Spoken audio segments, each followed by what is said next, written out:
how to change the DNS network on your Mac, whether it's a iMac, MacBook, MacBook Pro, or any other Mac operating system.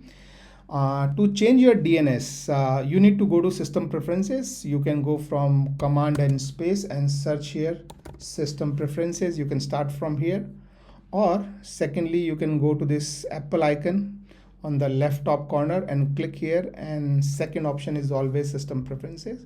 So any of them you can choose and go there, and here you can search for network. If you don't find it, just search here network and it would be highlighted here. So just click on this network and this will show all of your network connections which you have done in the past. For example, in the Wi-Fi network, you want to change your DNS. So what you need to do is go here on the advanced option and click on it. And this shows all of your Wi-Fi network, your TCP IP setting, DNS and other things. So changing the DNS would be here. You can see that by default, you will see a grayed out DNS, which is in my case saying 192.168.0.1.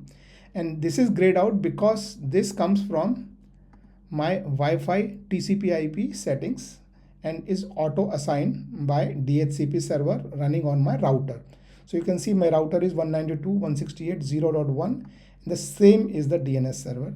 So right now the DNS queries are being served from my router.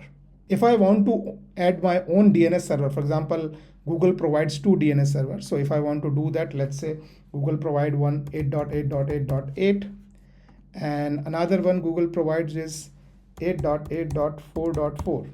okay, so now I have added these 2 new DNS servers and I click on OK and I click this apply button. This is important that you do this apply and your DNS is updated. You can check again, your DNS is working fine, and you can go to any website and check for it. It is working all fine. That's it guys. I hope this video helped you. If it did, give it a thumbs up and do subscribe for more such videos. Bye bye.